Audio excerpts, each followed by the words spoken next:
Hello दोस्तों, तो स्वागत है आपका मेरे चैनल पर। तो यार अभी लॉकडाउन चल रहा था, छुट्टियां पड़ रखी है स्कूल की, मजे काट रहे हो। जैसे देखना अभी स्कूल ओपन होंगे ना, तुम्हें सब याद आ जाएगा।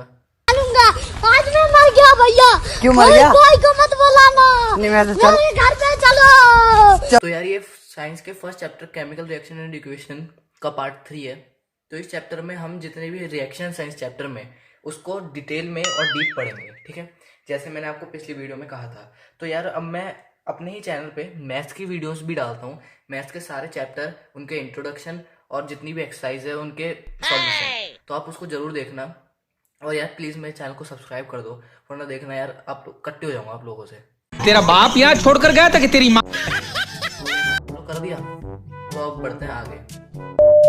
हमने सेकंड पार्ट में वीडियो के पढ़ लिया था कि कौन कौन से रिएक्शंस होती हैं, ठीक है। तो एक बार मैं आपको फिर से बता देता हूँ कि कौन कौन से हमने रिएक्शन पढ़ी थी। टोटल हमने 7 टाइप्स की रिएक्शन पढ़ी थी, ठीक है। तो फर्स्ट रिएक्शन है कॉम्बिनेशन रिएक्शन, सेकंड है डीकम्पोजिशन, थर्ड है डिस्प्लेसमेंट रिएक्शन, और फोर्थ है डबल डिस्प्लेसमेंट रिएक्शन, सिक्स्थ नहीं यार, धोखे से निकल जाता है, कमेंट में मत लिखना भैया ऊपर नीचे कर रहे हो। मैं धोखे से निकल गई आज। क्या? मैं मरी जाऊंगा, भगवान बचाओ मेरी मम्मी मेरी बात। तो फिफ्थ है हमारी ऑक्सीडेशन रिएक्शन, और सिक्स्थ है हमारी रिडक्शन, सेवंथ है हमारी जिसको बोलते हैं रिडॉक्स रिएक्शन, ठीक है। तो अब हम इसको सबको डिटेल में पढ़ेंगे और डीप में पढ़ेंगे कि क्या है, ठीक है। तो सबसे पहले हम आते हैं अपने, सबसे पहला है कॉम्बिनेशन रिएक्शन, ठीक है। कॉम्बिनेशन रिएक्शन, कॉम्बिनेशन रिएक्शन में क्या होता है? when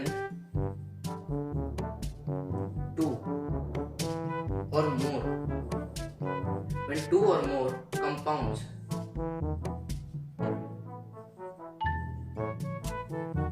combine each other and form a new compound।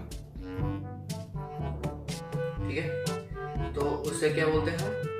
Combination reaction, ठीक है। तो कॉम्बिनेशन रिएक्शन का सबसे पहले आपको एक एग्जांपल बता देता हूँ मैं।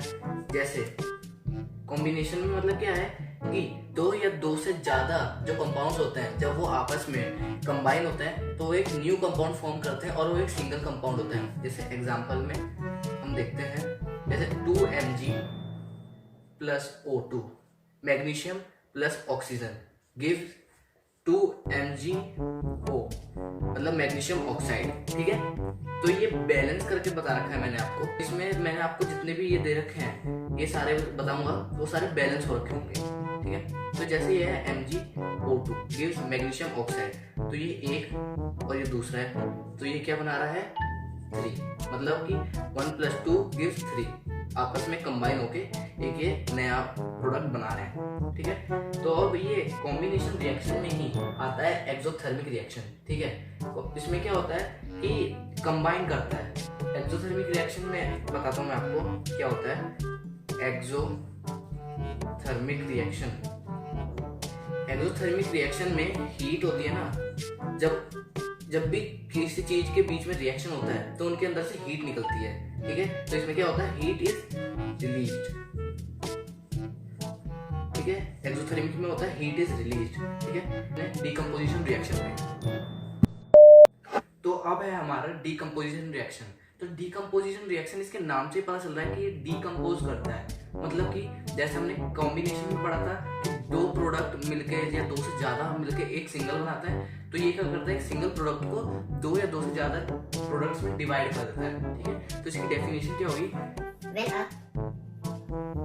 single substance break down into simple form is known as decomposition reaction, ठीक है। decomposition reaction, ठीक है। तो इसमें क्या है, अब एग्जांपल देके आपको समझाता हूँ। एग्जांपल में आएगा जैसे CaCO3 है, ठीक है। ये पूरा एक प्रोडक्ट है, तो ये दो में डिवाइड कर देगा। जैसे CaCO प्लस CO2, ठीक है। CaCO calcium carbonate plus CO2, ठीक है, कार्बन डाइऑक्साइड। तो ये है डिकम्पोजिशन रिएक्शन, जिसमें कोई एक सिंगल प्रोडक्ट डिकम्पोज होकर 2 प्रोडक्ट में डिवाइड कर देता है, ठीक है। जैसे 3 gives 2 + 1, ठीक है, एक सिंगल 2 में डिवाइड कर दे रहा है। तो वैसे ये डिकम्पोजिशन रिएक्शन। अब डिकम्पोजिशन जैसे हमने कॉम्बिनेशन में पढ़ा था कि एक्सोथर्मिक होता है, अब डिकम्पोजिशन में भी एक है जिसका नाम है एंडोथर्मिक रिएक्शन। एक्सो और एंडो, एक्सोथर्मिक में हीट रिलीज होती है और एंडोथर्मिक में हीट होती है, हीट इज एब्सॉर्ब, मतलब इसको हीट चाहिए होती है। और जो ये CaCO3 है ना, इस रिएक्शन में भी इसको हीट चाहिए होगी, ठीक है। तो मतलब इसमें हम क्या लिख देंगे, CaCO3 in the presence of heat gives CaCO + CO2, ठीक है। आपको आ गया होगा तो ये डिकम्पोजिशन रिएक्शन, तो कमेंट में जरूर बताइएगा, जिससे मेरे को और पता चलेगा कि आपको कितना समझ में आ रहा है। तो अब बढ़ते हैं हम अपने नेक्स्ट रिएक्शन पे।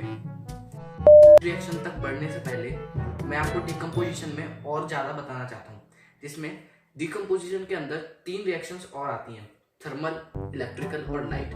अब इनमें क्या होता है, आप सोच रहे होंगे इनमें क्या है, ये क्या है? ये तो टट्टी है।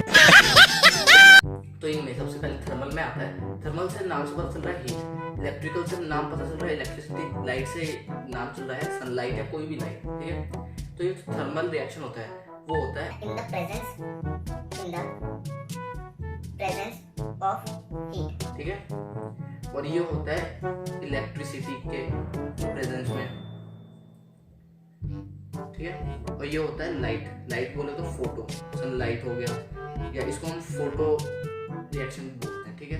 तो हम इसको लिख देते हैं, चलो फोटो की जगह हम सनलाइट लिख देते हैं, सनलाइट, ठीक है। तो अब इनके रिएक्शन बताता हूँ मैं आपको। रिएक्शन जैसे आप थर्मल में आपको बताया था, थर्मल में क्या है कि हीट इसमें एब्जॉर्ब होगी। तो डिकम्पोजिशन रिएक्शन में आपको एग्जांपल बताया था, CaCO3 गिव्स और in the presence of heat, ठीक है, CaO + CO2, ये हो गया इसका। अब इसका आते हैं हम इलेक्ट्रिकल रिएक्शन में, इलेक्ट्रिकल डिकम्पोजिशन रिएक्शन। इसमें क्या है, H2O इलेक्ट्रोलाइसिस प्रोसेस होता है इसमें, ठीक है। वो भी अभी आपको मैं एक्सप्लेन करूंगा with the help of diagram. तो ये क्या है, इलेक्ट्रोलाइसिस, ठीक है। और in the presence of sunlight, इसमें क्या है, AgCl मतलब सिल्वर क्लोराइड। इसमें क्या होता है कि जो सिल्वर क्लोराइड इसको सनलाइट में रखते हैं और ये अपना कलर चेंज कर लेता है। तो इसका रिएक्शन है AgCl, 2AgCl in the presence of sunlight, ठीक है, 2Ag + Cl2, ठीक है। तो ये इसका रिएक्शन है। तो अब इसमें डिकम्पोजिशन रिएक्शन में हमने पढ़ लिया थर्मल, इलेक्ट्रिकल और लाइट, और उसके साथ साथ एक्सोथर्मिक। और एक्सोथर्मिक और थर्मल एक तरह से सिमिलर है, ठीक है। तो अब हम बढ़ते हैं इलेक्ट्रोलाइसिस ऑफ वाटर के। हाँ तो दोस्तों, इलेक्ट्रोलाइसिस ऑफ वाटर में क्या होता है कि एक बीकर होता है जिसके अंदर 2 टेस्ट ट्यूब्स होती हैं, ठीक है।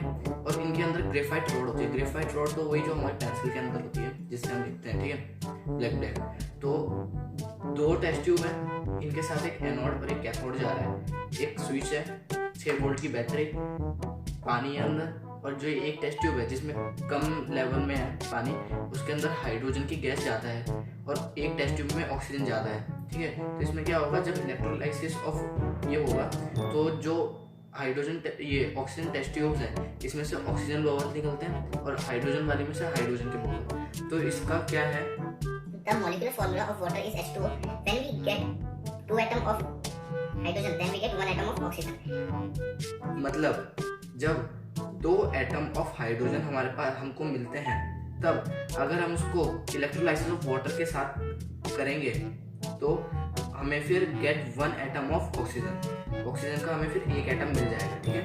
तो इलेक्ट्रोलाइसिस ऑफ वाटर में यही रहता है कि हमें ऑक्सीजन चाहिए होता है हाइड्रोजन से, ठीक है। लेकिन हम लोग अपने लाइफ में क्या करते हैं कि ऑक्सीजन को लेते हैं, ठीक है। उसी तरह से यहाँ पे भी ऑक्सीजन हमें मिल रहा है हाइड्रोजन की हेल्प से।